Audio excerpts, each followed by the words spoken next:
Bonsoir à tous. L'heure passe, donc je vais essayer d'aller un peu vite. On a parlé, vous avez tous parlé beaucoup data, système d'information, analyse de données, performance. Et au milieu de tout ça, il y a des hommes, il y a des femmes qui organisent tout ça, qui travaillent tous les jours.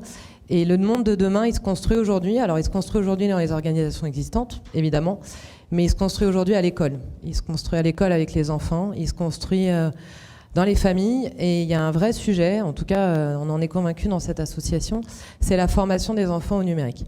Aujourd'hui, le numérique est enseigné au collège, est enseigné au lycée par des profs de techno qui la plupart du temps se sont formés tout seuls.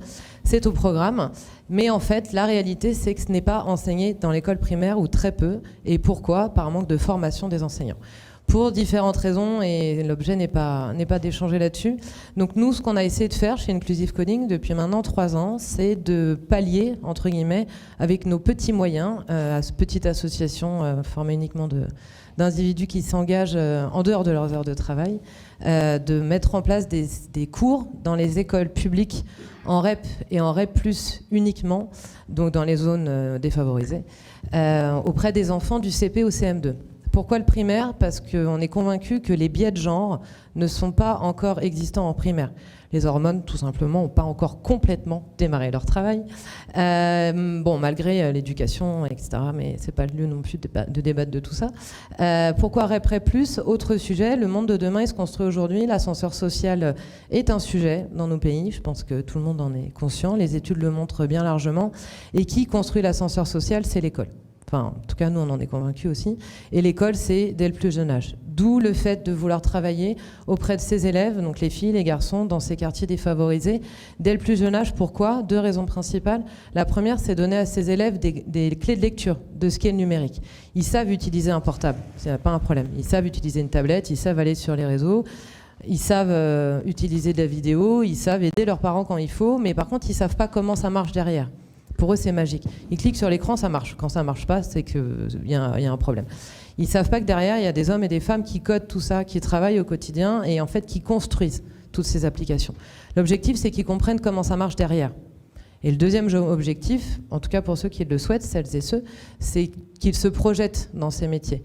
Parce qu'on sait aussi que le numérique, c'est un vivier majeur pour les emplois de demain, mais l'école ne forme pas, en tout cas pas à cet âge-là, à ces métiers-là. Ils y forment plus tard, l'école y forme plus tard, quand les budgets sont construits, on se retrouve avec 12% de femmes dans les écoles d'ingénieurs françaises aujourd'hui. Pourquoi pas, mais pour le numérique de demain et l'inclusion, ça risque de poser quand même quelques difficultés. Donc on a fondé cette association il y a 3 ans. On est un certain nombre de bénévoles qui évoluons pas dans le monde de la tech avec chacun nos convictions.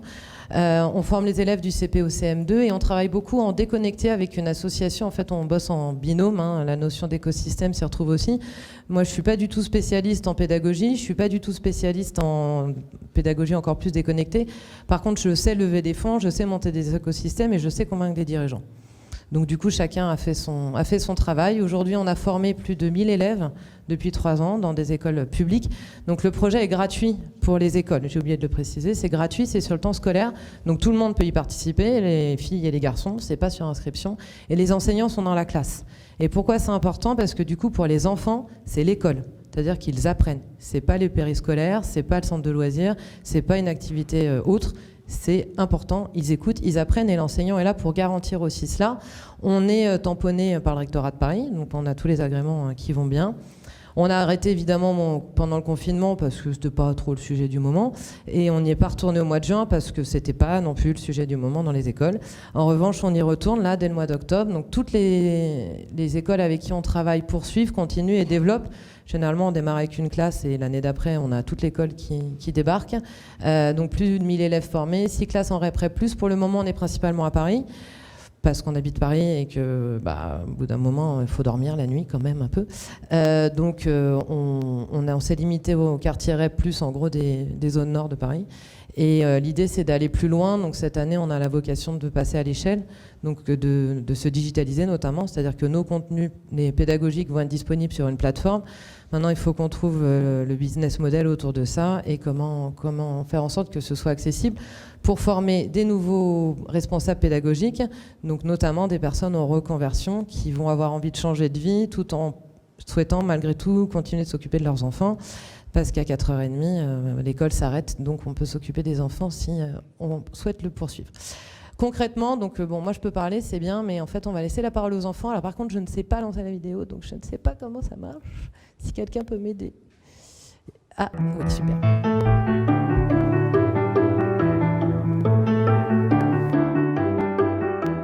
Codage, j'aimerais tellement faire ça quand je serai grande, parce que j'aime bien.